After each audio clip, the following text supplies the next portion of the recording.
Assalamualaikum warahmatullahi wabarakatuh. Selamat pagi, siang, sore, malam Pak Riza dan teman-teman.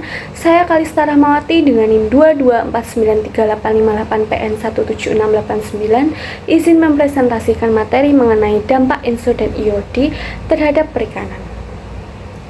Sektor perikanan sangat bergantung pada kondisi lingkungan laut. ENSO yang terdiri dari El Nino dan La Nina di Samudra Pasifik dan IOD atau Indian Ocean Dipole di Samudra Hindia adalah dua fenomena iklim global yang paling kuat memengaruhi perairan Indonesia.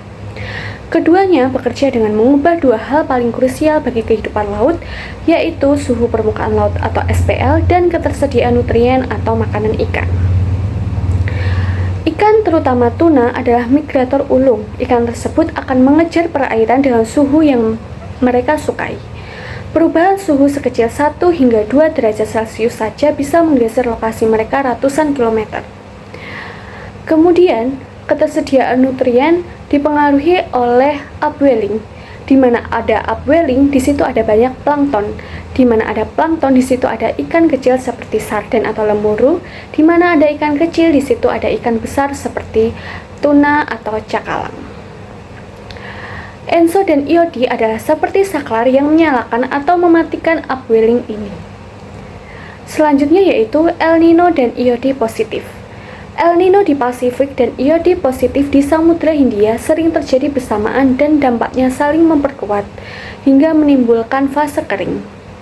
Mekanisme fase kering yaitu di Samudra Hindia IOD positif, air permukaan yang hangat bergerak menjauh dari Indonesia menuju Afrika.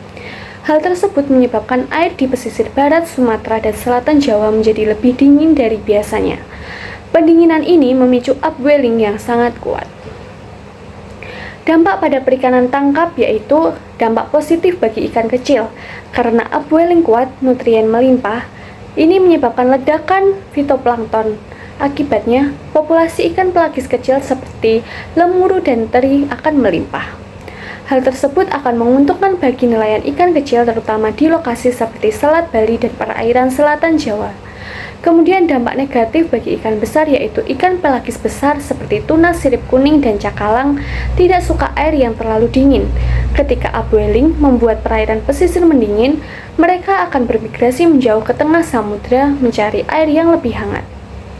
Dampak bagi nelayan tuna yaitu mereka harus melaut jauh lebih jauh dari biasanya, yang berarti biaya bahan bakar atau BBM melonjak drastis dan risiko pelayaran meningkat.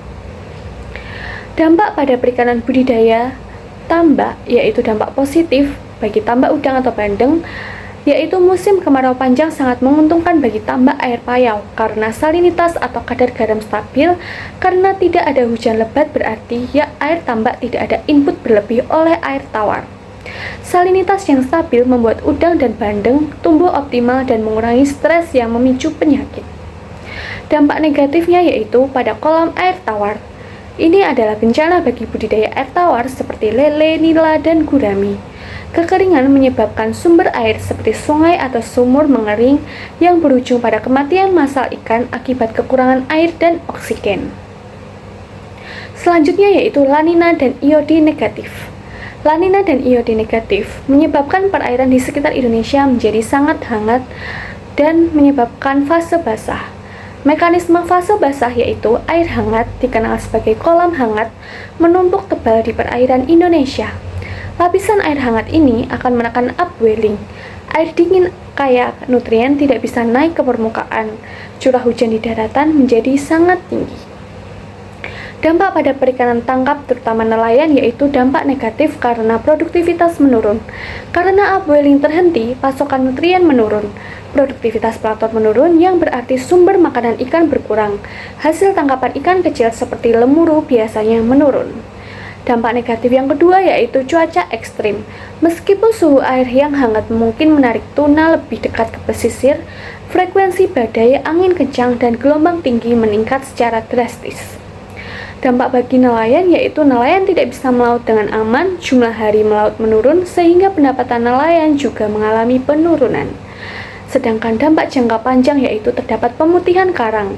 Suhu air yang terlalu hangat dalam waktu lama menyebabkan pemutihan karang atau coral bleaching. Karang adalah rumah bagi ikan-ikan karang. Matinya karang berarti hilangnya habitat dan sumber daya ikan di masa depan.